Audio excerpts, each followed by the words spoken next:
Well, welcome everyone to the Western Museum of Flight, and thank you for choosing us as a venue for Hank's Tribute Day. As a reminder, please turn your cell phones off now. And if you do need to leave, maybe by the side aisles would be best, since Bruce is filming the presentation. And at this time, I'd like to turn the presentation over to Roy Martin.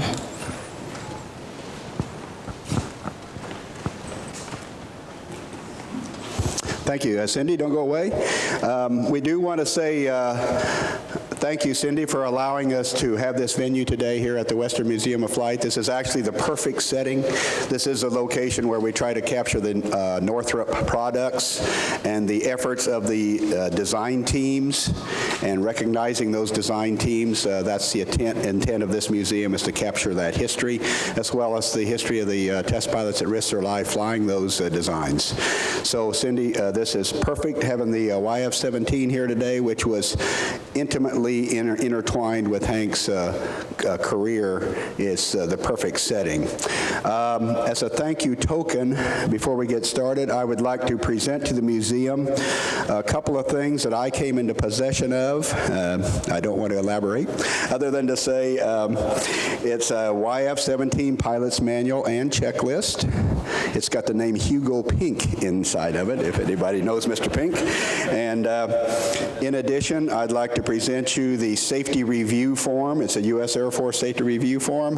That was the items that were covered for the YF-17 high-speed taxi and the first 10 flights of the YF-17. This is a safety review form package for that. So I would like to, I think the proper place for these is here at the museum, to be co-located with the YF-17. Cindy, thank you. Very good. Thank you all for coming today. This is our tribute to Hank Chouteau, and I want to thank his family for actually prompting us to do this event. And then when I was asked what I thought would be the right forum, there was no doubt immediately. We said we want to do this forum here and in front of the YF-17. That's why we're here today, to honor Frank. He was a friend of mine. He was a colleague of mine, and a mentor of mine, and he was a colleague of many of yours. My career in flight test was beginning at Northrop Grumman in 1982, just as Hank was retiring. Our careers did overlap, and I'll talk about a couple of stories that we had in flight test where our careers overlapped. So it's my pleasure to be your host today. My name is Roy Martin, and this is our tribute to Hank, a father, a grandfather, a World War II and Korean War combat pilot, as well as a Northrop experimental test pilot. We're going to review Hank's bio. We'll hear from his grandson Graham, who's here today. We will relive a lot of personal experiences for Hank, some pretty cool experiences that he had in the various airplanes that he flew. And again, then, since his life is intertwined with the YF-17, it's only important that we should also honor the YF-17, and the important part of that being the fly-off, YF-17, YF-16. We are honored to have Bob Ettinger today, who was a participant during that fly-off competition as a test pilot. He'll give us a briefing more toward the end of the event. And then it's just the right thing is that both airplanes, the YF-16 and the YF-17, ended up being the two airplanes that were primary mainstays in defending America and consist today, as well as our allies. And then we'll conclude the event by a flyby at 2:30 overhead time. I've already coordinated that with the pilots. If we're done, we'll just continue to mingle until 2:30. If we are not done, we will have the flyby and then come by and finish up. So I'm going to start off by just a kind of a generic bio of Hank. He was born on 27 of August of 1924, and he passed away on 15 April of 2014, 89 years old. Interestingly, 4 days from today, he would have been 90 years old. He was born in Oklahoma. He's near the town of all things of Chouteau, Oklahoma. His grandfather was a French fur trapper, and his grandmother was the daughter of an Osage Indian chief. And Hank was very proud of his American Indian heritage. At the age of 5, the family moved to Wyoming, and that's where he spent his youth up until the time that he entered the Air Force. His fascination with airplanes started with airmail airplanes that would come into the location there in Wyoming, and that's where he got his first taste of what aviation might be about. He entered the Army Air Corps. Actually, he took the test at 17 years of age. He passed it, but they wouldn't let him in until he turned 18. So at 18, he then entered the Army Air Corps Cadet Program and flew the B-26 Marauder. And this model, thanks to Don Murray, who's here today, and he'll talk to us, brought us a model of the B-26, and Hank flew in World War II in the European theater. He was a member of the 587th Bombardment Squadron. Now, the other thing that happened to Hank that was somewhat important in Europe was that he met a West Virginian named Betty Ann, who was a nurse in Germany. And even though Hank, as I'm told, was engaged to a girl back here, Betty Ann said, "No, you're mine." And, and if you knew Betty Ann, if that's what she said, that's the way it was. And so they were married, and then she preceded Hank in death. Hank, after World War II, he actually went back to college. He attended the University of Wyoming in Laramie, and he got his degree in BS in mechanical engineering. He then, the Korean War starts, so he re-enters the Air Force, and this time as a fighter pilot in the P-51 Mustang.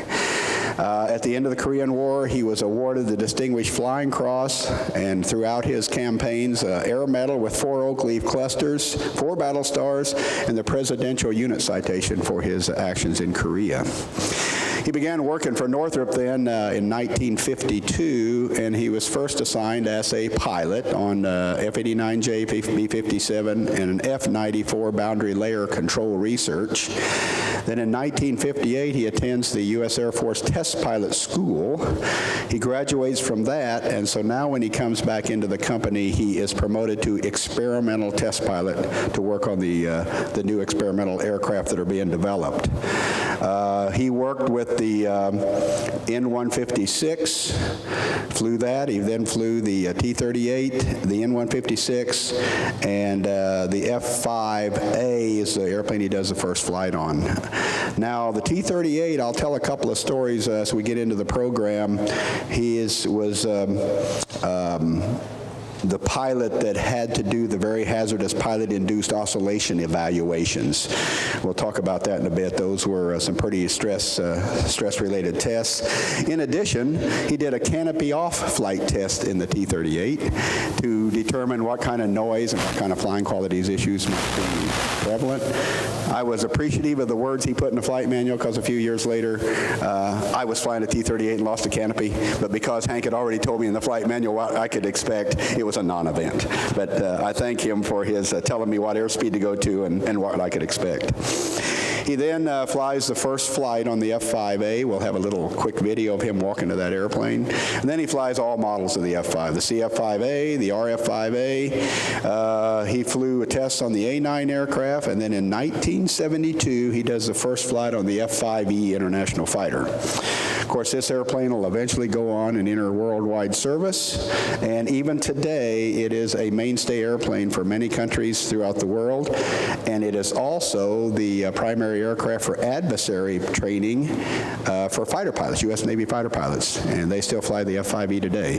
And Hank's fingerprints obviously are all over that F-5E aircraft and cockpit design. So in the early 1970s, Hank worked with the Northrop design team on a brand new concept of a fighter called the P-530 Cobra. This is about the time period when I first personally meet Hank, and I remember him one day. I was in the plant as an Air Force pilot, and they opened the curtain, and I saw the P-530, and I thought, wow, that's the most beautiful airplane I've ever seen. That airplane then later was to be redesignated as the YF-17, and then in 1974, Hank flies this aircraft, the first flight on the YF-17 Advanced Fighter Design. He participated in all aspects of the envelope expansion of this aircraft, and then in addition, we all remember Hank and the great air show routines he developed with this aircraft, and those air shows routines received acclaim throughout the international community. He was eventually instrumental with his knowledge of this aircraft and his ability to show the capabilities of this airplane, and that contributed to convincing the U.S. Navy that this was the variant of the aircraft, the twin-engine aircraft that they needed for their carrier-based operations, and so it exists today as the F&A-18 fighter, and is actually being flown off the carriers for the U.S. Navy as we speak. And again, Hank Chouteau very much is responsible for the helping with the design and development of this aircraft. Hank joined the Society of Experimental Test Pilots. It's our professional society in 1956, and in 1979 he achieved our highest honor of Fellow. He remained active in Northrop flight tests more or less right up to the end in 1982, and throughout his career he flew over 40 models of jet aircraft and 43 models of recip aircraft. 1996, Hank was honored at the Aerospace Walk of Honor in Lancaster, California, and there's a dedication marker to this day on the street that details Hank's lifetime achievements up in Lancaster.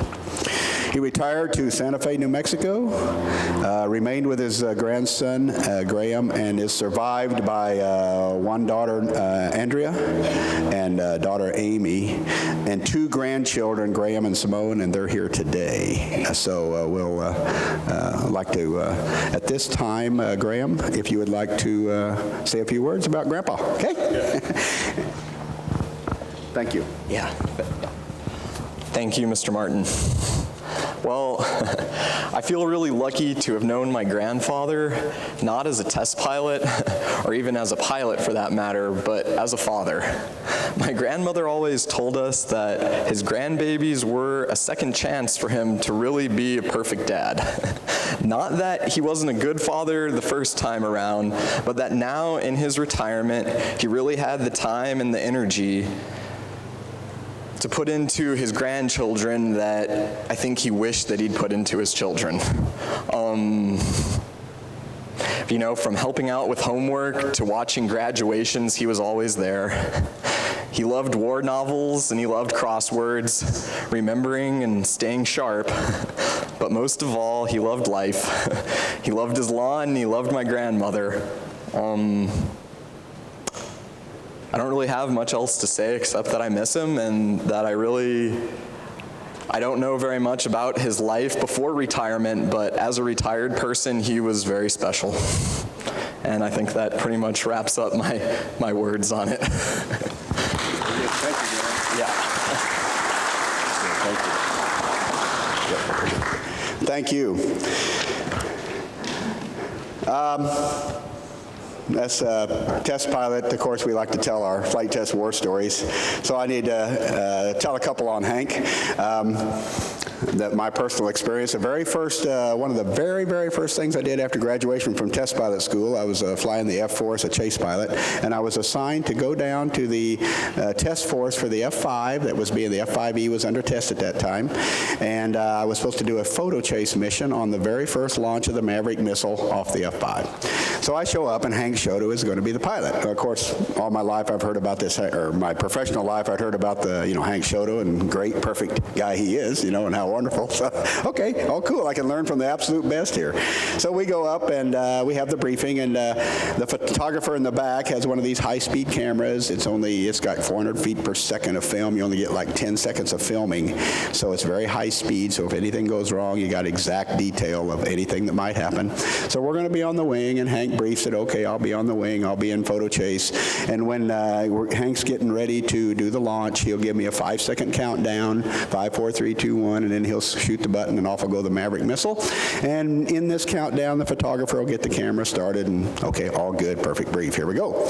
Well, in flight test, things aren't always perfect. We get airborne, and Hank's in the F-5 and I'm in the F-4, and we arrive at the China Lake weapons range to shoot the missile, and they're not ready for us. So we enter holding, and we do a dry pass, and we do a dry pass, and we do a dry pass, and we do a dry pass. Every one of these passes, man, I'm right there, and Hank's all ready, but we can't get clearance from the range officer to shoot the missile. Well, now, it's one of those things where it's been about an hour, fuel is starting to be a factor, and so we thought, well, okay, let's try to get this maybe one more time. So Hank says, okay, here we go. So we're on, but we still haven't gotten clearance for the shot yet, but we're on final, I'm in position, everything's ready, we're ready, and range officer says, you're cleared to fire. Hank goes boom, off goes the missile. No countdown. No filming, no video. So welcome to flight test. Anyway, so we land, and in the debriefing, Hank was so apologetic. It's like, oh man, I'm really sorry I didn't give you the kiss. Hey, you know, I mean, it was one of those things, you had to get it off, it went good, no sweat, you know. But I do remember how apologetic he was that, oh man, I didn't get you the countdown. And anyway, we later got the film, so don't worry about it, it's all good. Another configuration later, I'm supposed to fly the F-5, again, as a Air Force pilot, as a part of the F-5 group, and Hank was in the area. He was working primarily YF-17 and follow-on projects at that time. But I've got this configuration that's a 5% CG, way up there. You know, normally the CG is around 15% for the F-5. So this is going to be the most forward CG configuration, I think, for an F-5. And I was a little worried about, wow, I wonder if this thing will even rotate, you know. So I kind of expressed my concerns to Hank. I said, you know, 5% CG, what do you think? And he just pats me on the shoulder and said, Roy, an F-5 will always fly, you just have to get it going fast enough. And that was his advice. At 175, sure enough, it rotated. And so all very cool. So here's a newspaper article that kind of comes from his F-5 era. Mr. Chouteau doesn't like to talk about the hazards of his job, but when pressed, he describes his work as hours of boredom with occasional seconds of total terror. So Mr. Chouteau notes that the ground is a very unforgiving barrier. Continues on, for all the precautions, being a test pilot remains a risky business, and in 1961, an F-5 that Mr. Chouteau was flying lost an engine on takeoff from El Paso, Texas, skidded through the chain link fence. Hank broke his back, but he was flying again in 4 months. So there you go. That's the story on Hank. I'd like to go to another slide. I'll tell a story here. This comes from Ken Tarbell. Ken did send me a little article. I'm just going to kind of paraphrase from the article. But Ken was a flight test engineer, and then many of you will notice that later he becomes the site manager at Edwards for the flight test activity there. He says here, my history with Hank starts when we both joined Northrop in 1952. At that time, a gentleman named Chris Christopherson was manager of flight test, and the other chief test pilot and Max Stanley was the manager of flight test. Said we worked together initially on F-89 projects all the way up through the YF-17. Said, I first flew with Hank as a flight test engineer on numerous test missions during the F-94 laminar flow boundary layer control research program. And then Ken goes on to say he was also a passenger on a couple of flybys in T-38s as they flew by the Hawthorne crowd during Northrop open house. Ken says his job was to wave at the crowd. Their Flight Test Engineer Association was renewed with the T-38 test program. Again, Ken was the flight test engineer on the T-38 with afterburning engines, and Hank was the pilot, and Hank was also the pilot on the aircraft with non-afterburning engines, which Tony Bauer was a flight test engineer. Hank flew many of these test missions exploring the handling qualities and airworthiness of the aircraft. Part of my job, according to Ken, was post-flight assessment of the data, and he says, and I quote, I marveled at how Hank routinely performed unbelievably precise maneuvers to define stability and control and flight load characteristics. He was truly an exceptional test pilot. Quote Ken Tarbell. Ken goes on to say that one of those days that Hank referenced on those few seconds of stark terror occurred when they started to go out on the high subsonic region in the T-38 flight envelope, and Hank does a longitudinal stick pulse, and instantly the airplane explodes into a pilot-induced oscillation. By explodes, I mean it just immediately goes into this plus and minus 9G pilot-induced oscillation, and Hank's trying to get this thing under control. He finally got it under control. I think it's a testament to those of you that worked on the design and build of the T-38. The airplane didn't break. Nothing was bent. He landed without incident, flew again the next day. However, T-38's got a PIO problem. That was the issue of the day. This is an airplane going to go into the Air Force inventory. We can't have that. So the engineers jumped on it, and they started to design various feel springs. These are springs to give the pilot feedback so that he might not get into this kind of condition. So what Hank sent us a picture of is the numerous feel springs that were tested. And as Ken says here, they look like fish on a stringer. But all of these had to be uploaded in the airplane. Hank would go up, test that system, PIO study, come back and report until they finally zero on a design that's the operational fix that exists in the airplane today. And of course, it's one of the absolute safest aircraft in the training industry and ever has been. So that's the field spring work that Hank had to do, and that again was very precise test piloting work. Now, Ken says even a more serious incident occurred, though, on an F-5A work in that there was a case where they had to go from one end of the Edwards runway all the way to the other. It's a 3-mile taxi. There was no instrumentation at that time, onboard instrumentation, but nothing for flight test engineers to monitor single-seat aircraft. So Ken is in the control room during this. And so they were concerned a little bit about the brakes maybe getting a little hot. So they all agreed and advised Hank, hey, when you get airborne, leave the landing gear down. Let's let it cool a while before you bring it up. Unfortunately, as soon as Hank gets airborne, one of the main gear explodes. And not only does the gear explode, it completely separates from the airplane. There's nothing left there but a stub and some hot brake. So now they're stuck because when this tire exploded, it took out the utility hydraulic system of the F-5. So now you've got no nose wheel steering, no brakes, and this airplane had a rake that could spin around to the back of the engine to try to measure some temperature data. Well, that meant that it did not have a drag chute because they needed to use the drag chute space for this rake. So he's got no nose wheel steering, he's got no brakes, he's got a nose tire and a main tire, and he's airborne, and they're trying to figure out, what do we do now? So they were discussing the runway when they get a call from Lieutenant Colonel Pete Knight, who says, I tell you what, we're going to go ahead and foam the runway, and you can land on the foam. But the Northrop people discussed and said, no, we don't think that, we don't know what's going to happen when he lands related to this nose wheel, and he may go off the side of the runway anyway. So I tell you what, let's go ahead and put it down on the lake bed up at Edwards, and thank goodness we got a lake bed, and have Hank set it down with one main, work the nose down, try to keep the other one up, and then try to see if we can slowly get this thing come to a stop. So all during the flight, they're discussing this with Hank. Hank agrees, and sure enough, he set it up, and he said he did, and again, and I quote, Hank did a masterful landing. The event turned out to be pretty much anticlimactic. But anyway, there you go. So thank goodness there's some talents of Hank there that we did not have a disaster. The F-5 problem was looked at, taken care of, and there we go. So that's from Ken Tarbell, who flew with him. I have one other picture here. This is the only picture we had of Betty Ann, his wife. If you ever knew her, she was quite a character. This is a 1960s issue, and she has just won the prize at a Northrop Christmas party up in the Antelope Valley. She drew the ticket that won her the door prize. So that's Hank and Betty Ann there that you see in the front. And Ken Tarbell's wife is the gal in the back. And so, oh, kind of cool. Anyway, just thought we'd show that. I'd like to go now to a video, just a really quick shot. This shows Hank, and I think there's some sound with this, walking to the F-5 for the first F-5A first flight. The YF-5A first flight occurred on July 31st, 1963 at Edwards Air Force Base, California, with Northrop test pilot Hank Chouteau at the controls. The F-5A was powered by the General Electric J85 afterburning turbojet engine.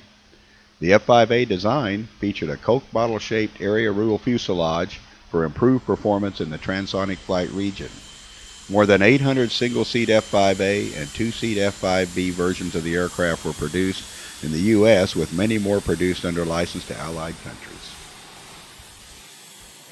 All right, I'd like to entertain some other stories. I'd like to invite a longtime flight test engineer and still current flight test engineer for Northrop Grumman, Mr. Don Murray, to come up and say a few words. Come on, Don. Hey, thank you, Roy. Thank you all. I realize now in the experiences Hank and I had later on in the 60s with various F-5 mods, when we blew a tire on takeoff and came down, land on the lake bed, it was no big deal. We did that twice later on. Also, I didn't realize Hank had done it before. But at least I could keep the tire in the airplane. My relationship with Hank started in 1966 after we completed the X-21 laminar flow controller program, and continued through 1979, which was the Ron Gibbs dedicated reconnaissance F-5A airplane. It also had a nose job, kind of like mine. During that time, we did several hundred flights, above 200 someplace.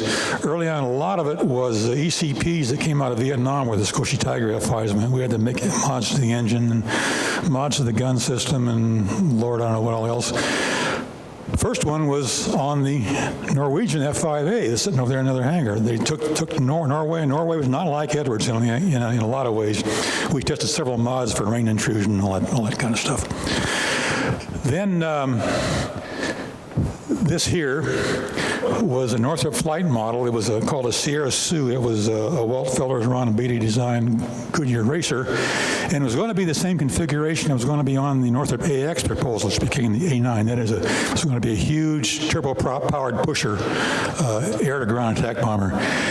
And Hank was a great mentor to me, like he was to Roy.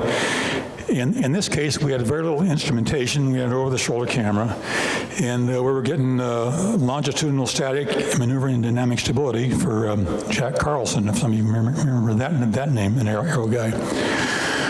So I'd go back, this is in 1967, I'd hand prop the airplane and run up to the control room, the same one Ken Tarbell was in, wait for Hank to get airborne. He'd call data on, data off, camera off, and after we got back, I would try to make sense of his handheld readings on the stick force and what the over-the-shoulder camera was showing. Anyway, we got Jack's data. Unfortunately, they raised the Mach number requirement on the EX where they became a turbofan airplane, and so this didn't really add much to the program. But we had a lot of fun. That's when Snoopy was at his height, and so at the end of the program, I gave Hank that banner, and he hung on his office wall for several years. As I said, we did several ECPs on new stores coming out of the Vietnam experience, new external stores, new bombs, new tanks, all kinds of things. Everyone involved a stability and control card, which was 21 test points. This relates to what you just said. It was very hard to get this card done in one flight and get good, stable data. I did probably a dozen of these ECPs using the same card from Carl Weil and Andy Tegaria's bunch. And Hank was the only guy that could get all 21 points done in one flight. He only had about a half an hour's worth of test time on most Northrop airplanes, except the one I'm on right now, the Global Hawk. Anyway, next picture, please. In the early 70s, Northrop had a contract with Electronics Division to do something called JIFTAS, which was an airborne data link program using highly modified RF-4Cs. And Hank and I did that program. This picture was taken, my hero picture. At least you guys don't laugh. Everybody at work laughs when I show them this picture. But this is after we'd done the envelope expansion flight. Had to go out to 1.6 Mach number, push over to -2 Gs, pull up to 6 Gs, and that took care of the envelope expansion. Earlier in my career, on one of these other flights I was telling you about, we had a maneuver called a reference roller coaster, which was 1 G, you'd pull up a couple Gs and push over a couple Gs to calibrate the little instrumentation we had in the control room. And Hank didn't like the amount of Gs I had him pull on those, so it was a good even time 5 years later on this. We pulled out of this maneuver and went subsonic, came back to our base, and says, I've been waiting 5 years to show you that. Hank didn't talk much, except that we were in the cockpit. If he did say something, you better listen, because it was worth paying attention to. Hank taught me, above all, discipline in test planning, thinking about all the things that could go wrong, and discipline in test execution, and discipline in recovering the data for your customer, which is about half of you folks out there now. We had a In the F-4, I think we flew about 100 hours, Hank and I flew in that program. And the data system back then on a data link, we had no GPS and no satellites, so we're trying to transfer imagery from the sensors through another airplane, the ground station, and it very seldom worked. So we had a lot of good flying experiences. The term bucket list had not been developed back then, but I have nothing left in my bucket list thanks to that 100 hours that I spent with Hanks in the F-4. If you've ever been over Death Valley, reading 0 on the altimeter and 600 knots in the airspeed indicator, that pretty well takes care of the bucket list. Anyway, Hank gave me several good history lessons during those flights. We're sitting around trying to get this engine to work. I didn't know that Edgar Schmood, who was a developer of the P-61, had also been involved in the T-38 development early, until I flew with Hank. And I'll bet some of you didn't know that the control harmonization that Hank developed with the field springs and other thing came from his experience flying the B-26. He told me that was the best harmonized control system of any airplane he ever flew, and he tried to emulate that in the T-38, F-5s, YF-17s, and so forth. In fact, the last conversations I had with Hank, email conversations a few years ago, I was building that model. The current squadron I work for out the base started as a B-26 squadron during the war, and I had this model that I was refurbishing for a yearly thing that we do. And I was emailing Hank, and he helped me identify the squadron and the markings and so forth of the squadron that I currently work with. And that was the last communications I ever had with Hank, probably 2007. But he was very, very helpful, very generous as always. The instrument panel there, that's out of the first F-5A. And I saw in the trash bin a few years ago, and there's too much that relates to that instrument panel to have it thrown away, so it's been in my garage. My garage kind of looks like this, only not near as pretty.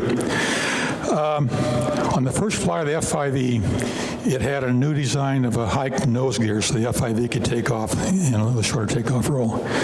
Right on takeoff, we had a problem with the centering cam. Tell me if I'm wrong, Ron. And the landing gear, nose gear, castered all the way to the left and stayed there. And John Taylor, the chase pilot, says, you got a cocked nose gear. Well, not only could we not raise the landing gear, we couldn't land that way. So for the next 35 or 40 minutes, myself and Jim Otto and Mike Orozco talked about how we get the nose gear centered up, and there was just no way to do it. Hank's up there saying, I got about 15 minutes left for the fuel, guys. I got 10 minutes left, guys. He says, okay, I'm going to try something. So Hank comes around, and this relates to some of the things he experienced and what Roy told you. He comes around and makes a low approach, touches down the main gear. That makes a squat switch so he could move the nose wheel steering, centers the nose wheel, takes off again, come around and land. I have no idea how much money Hank made in his career, but he earned it all in that one day, because the only other alternative was to eject out of the airplane. But he had the answer. He had it in his head. He wasn't going to tell us about it, but he got the airplane back on the ground. The only other time I heard him talk over the air was on the YF-17 program. I wasn't still involved in the F-5s, but I was a liaison engineer on my off hours on that airplane. He had a departure on a maneuver that went to, I think, minus 8 Gs, and I heard him say over the radio, that's enough of this horse shit. And Hank doesn't do that. So we said, we went back on the ground, and I'll bet I could still find some loose rivets in that tail on that airplane out there. Anyway, Hank Chouteau was and has and still is a big portion of my professional career. I'm currently do a lot of mentoring of young flight testing engineers on the Global Hawk program, both Air Force and the company. And a lot of the things that I teach and say were things that I was told by Hank. Thank you very much. Thank you, Don. Don Murray, Northrop Grumman classic right there. Couple more stories with Hank and the F-5, then we'll go to the YF-17 activities. Last night I was at a party, and Louis Chavez, who was a longtime safety representative at Northrop and knew Hank very, very well, he says, you got to let everybody know that Hank had a call sign. I said, really? What was that? He says, it's Bigfoot. I said, Bigfoot? Yeah. He said, they were trying in the T-38 days, they were trying to spin the T-38, and they couldn't spin it. They'd try all these pro-spin maneuvers, and the airplane just wouldn't spin. And so they told Hank, they said, you're not pushing on the rudder pedal hard enough when you're up there doing your cross-control maneuver. Hank said, okay. So up he goes, and on the next flight, he pushed so hard he actually broke the rudder pedal off. So after that, he was known as Bigfoot. So there we go for that. I was talking to Bill Lewis, who was the technician on the Emerson radar, which is a little radar in the F-5E model, and he said the very first time he's met Hank Chouteau, as Hank comes in and they have the radar going, and they got this little area where the Earth return coming back kind of makes a little hump in the return, and Hank said, what's that? And he said, well, that's the Earth return. He said, I don't like it, get rid of it. That was the way Hank was. He let you know right away what he liked and didn't like. Well, let's go start to move on to Hank Chouteau and the YF-17, and to do that I had to go to a powder blue flight suit, because we all remember Hank wearing powder blue when he was doing his air shows and flight tests in the YF-17. So it only seemed appropriate. I'll start with a little input from Bob Slesser, who's very much the reason why the YF-17 looks as good as it does today. He works here at the museum, and he was working to make the airplane look good, and he couldn't be here today, but he wanted me to pass on, and I'll read a couple things here from Bob Slesser. It is said that a person's legacy lies not so much in their accomplishments, but in their positive influence they have on others. This is especially true of Hank. We all looked up to his skills, capabilities, but mostly as a role model. Now, under this picture here, he says, my family and I are a small example of Hank's positive influence. On May the 14th of 1977, Northrop put on an F-18 maneuverability demonstration at Palmdale for Northrop employees and their families. Hank flew the demonstration in a prototype F-18. The airplane parked outside the hangar. I took my family. Even at their young ages, my boys were spellbound, as was I. It was an amazing display of Hank's flying skill and precision. Going to the next slide. Hank signed autographs after the demonstration, and my oldest son couldn't wait. He jumped the ropes before Hank even got his harness off. He still has Hank's signature on that demonstration flyer to this day. For the next 15 years, my sons and I would relive that demonstration day and the way Hank was able to fly perfectly. We were so inspired by Hank's role model that we look forward to someday being able to be pilots ourselves.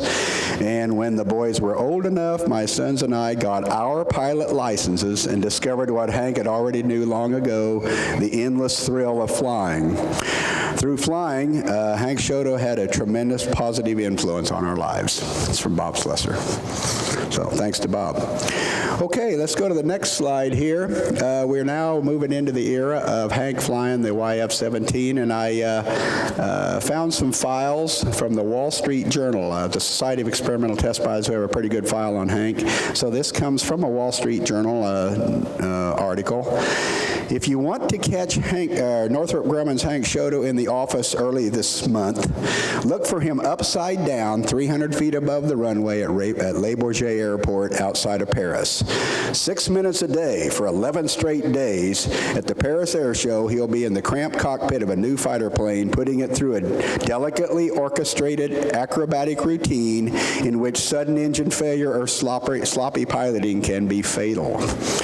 When he is not in his powder blue flight suit, showing off the F-18 prototype at Paris Air Show, Chouteau will be in the business suite at Northrop's reception suite, or be in a business suit at the Northrop reception suite, talking up the plane with high-ranking officers from air forces around the world, plus answering questions about the F-5, Northrop's current production fighter aircraft.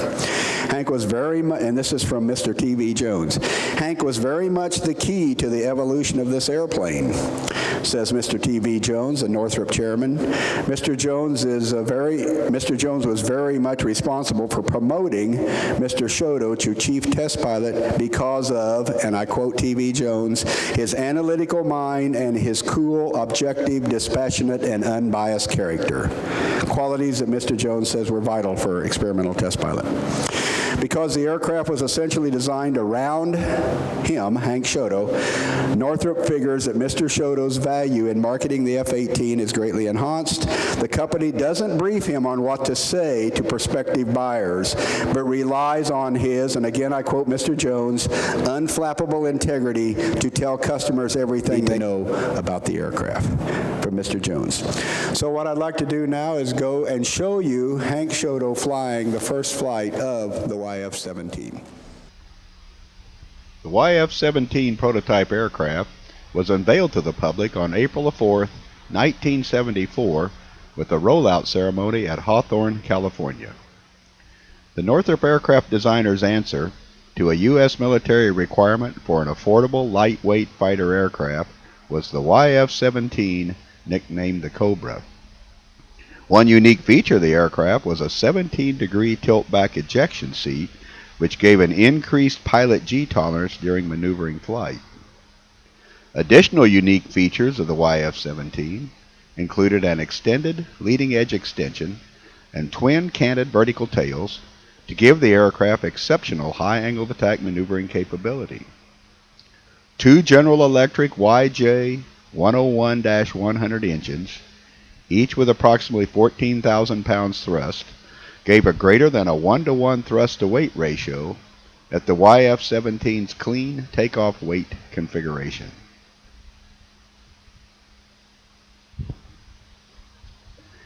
The first flight of the aircraft occurred at Edwards Air Force Base on 9 June 1974 with Northrop's chief test pilot Hank Chouteau at the controls during a 61-minute first flight.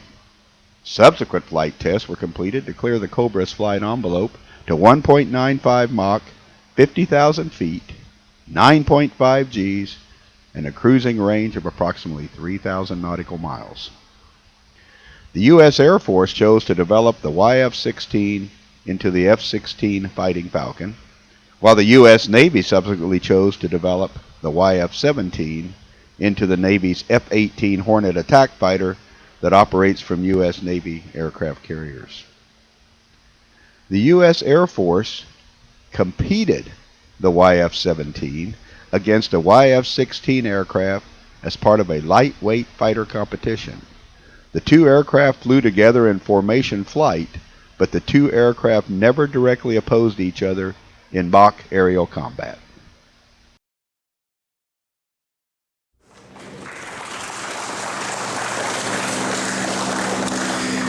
So you can't talk about the YF-17 without talking about Hank Chouteau. You can't talk about Hank Chouteau without talking about the YF-17. But in addition, you can't talk about the YF-17 without talking about the YF-16 and the associated fly-off.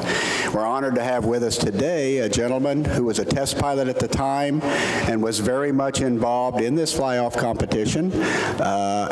He'll be here to talk about this competition and about the qualities of the two airplanes and the associated program. I'd like to introduce Mr. Bob Ettinger. He's a Northrop Grumman retired employee, and he's also still a current employee working for Northrop during the week. So Bob, hey, come on up and thank you. Thanks, Roy. That's kind of a tough act to follow. Nice airplane.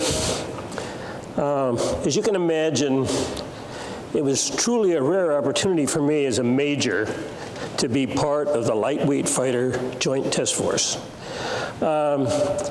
The Air Force had worked really hard at buying the F-15, and they worked very carefully and had no new technology in the F-15 except for a lightweight engine, high thrust-to-weight engine, and a new super-duper radar. But everything else in that airplane was state-of-the-art. It was kind of a F-4 Century Series sort of airplane. So the Department of Defense and the Department of the Air Force decided to have a series of kind of prototype demonstrations to investigate new technology. And Northrop was involved in the fly-off between the A-9 and the A-10 for a ground air attack airplane. So they flew a YA-10 and a YA-9. And out of that came the A-10. It was very successful, still flying today, a close air support airplane. And then they had another technology demonstration for a so-called lightweight fighter.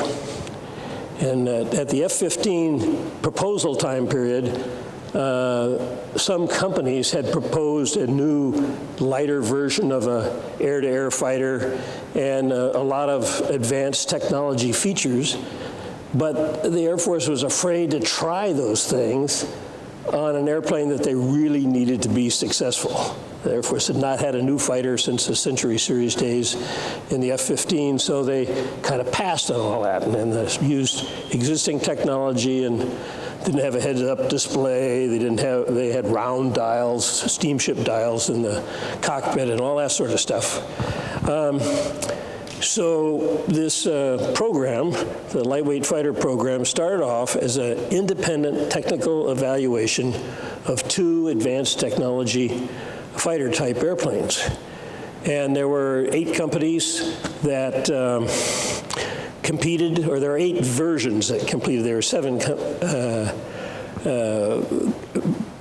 candidate airplanes, and I believe Northrop had both a single-engine version and a twin-engine version.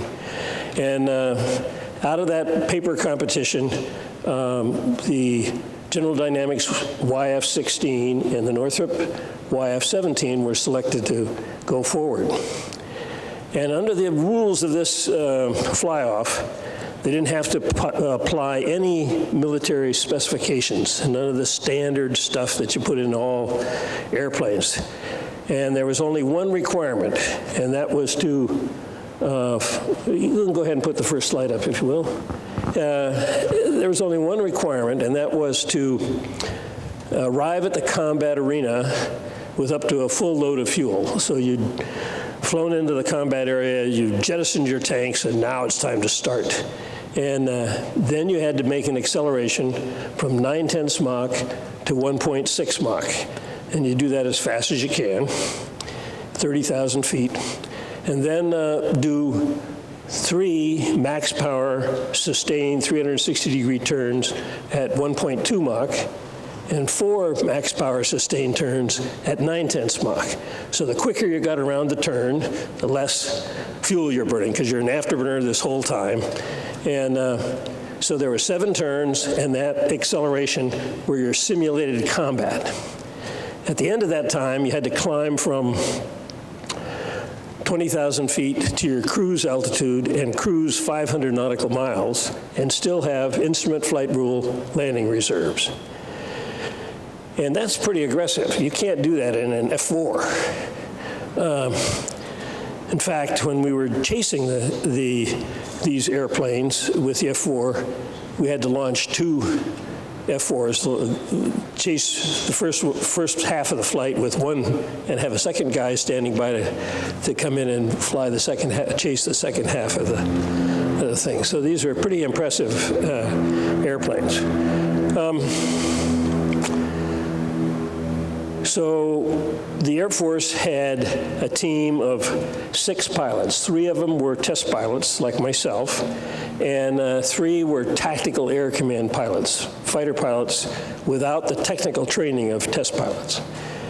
And we worked out a system where 2 of the guys got to fly, one TAC guy and one systems command test pilot got to fly both the YF-16 and the YF-17 right from the start. And then there were 2 guys that concentrated on the YF-17 from both the systems command and the tactical air command, and 2 guys that concentrated on the YF-16. And I was lucky enough to be the test pilot on the YF-16. And at the end of this year-long fly-off, about 300 hours on the airplanes, The guys that concentrated on the 16 got to go over and fly 10 flights in the YF-17, and the guys that concentrated on the 17 got to go over and fly 10 flights on the 16. So that gave us a look at the airplane during the development part for that year-long thing, and then it looked at, guys had an independent look at it at the end. And we got to chase the 17, and we got to listen to the briefings and talk to the pilots and all that sort of thing. But we didn't get our hands on it until the last 10 missions in the program. So here's one of the few pictures of both the YF-16 and the YF-17 together. We intentionally did not fly these things head-to-head against each other, but we flew against common adversaries. So we flew against F-4s and T-38s and some other airplanes that were representative of enemy-type airplanes. And on one day, they said, okay, Mike Clark was in the YF-17 and I was in the YF-16, and they said, okay, you guys can only fly around straight and level, close formation, we'll get the pictures taken, and that was it. So we were, true test pilots did exactly what we're told to. But this is one of those pictures. Let's look at the next thing. So just to give you an idea, I grabbed these slides to kind of show the technical features of both airplanes. So if you kind of, I don't know if you can read this small print there. The YF-16 features included a combination canopy and windscreen. It's one piece of glass that comes down over the cockpit, and it eliminates the canopy bow. And when you're in a dogfight or something, that canopy, the enemy fighter is always behind that canopy bow, and they always hang mirrors on it or something like that that makes it even worse. And refueling, you have to kind of duck underneath the thing in order to see. So getting rid of that canopy bow is really important. And if you notice, the canopy on the YF-16 comes down pretty low on the seat, so you're kind of like sitting on a flagpole on the side of the building there with excellent visibility. The YF-16 had a 30-degree slope-back seat to increase the pilot's G tolerance at high angles of attack, and you're maneuvering. The normal force is in the plane of the wings, and so if you're sitting slope back like this, you have less G forces acting on your, trying to pull the blood out of your brain down into your lower body. And for those of you who are not pilots, the fighter pilots all wear a G suit, which is like a giant toothpaste tube that you're squeezing the blood back up into your upper body. It also has a side stick controller, and that stick didn't move, and so it's a force sensor. A fly-by-wire flight control system that allowed the airplane to fly with a relaxed static stability. So instead of having the CG forward enough to give you good handling qualities, we could put the CG back so that it had less trim drag, so that it allows the airplane to accelerate and maneuver quicker. It had a F-100 engine, happened to be the same engine in the F-15, so that was cute for the Air Force. They already had the engine maintenance and stuff. It had fully automatic leading edge flaps that varied as a function of Mach number and angle of attack.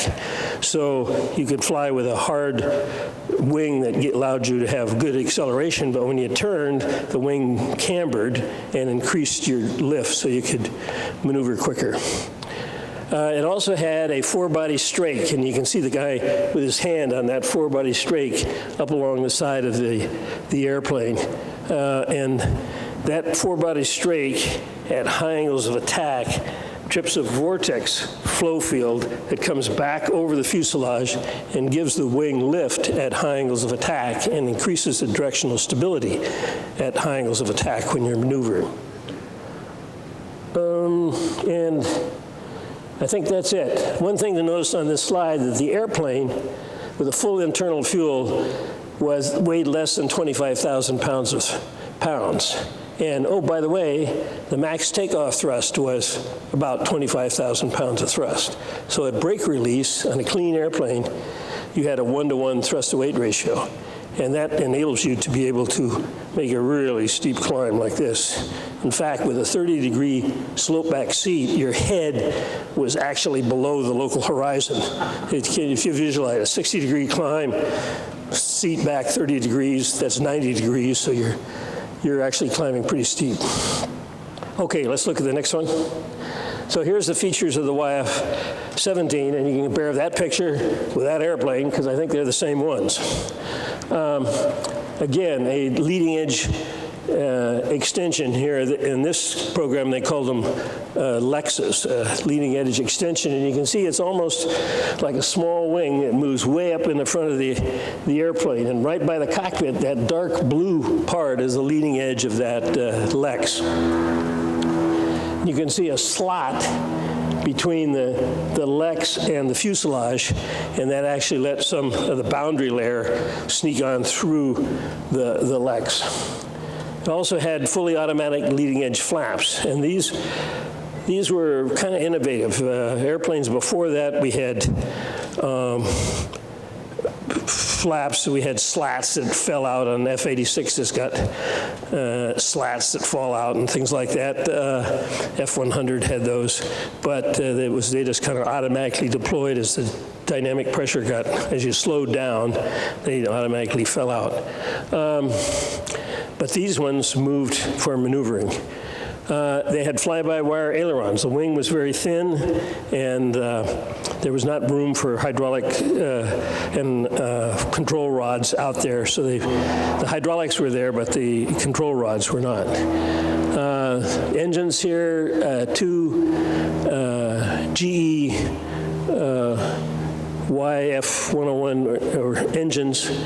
They were YJ-101 engines. They were the core of the B-1 engines, and they were high thrust weight and low weight. And in this case, they had about 13,000 pounds, 13,500 pounds thrust each, so there's two of them. That's 27,000 pounds of thrust, and an airplane that weighed about 25,000 pounds too. So the thrust-to-weight ratio for this airplane was even greater.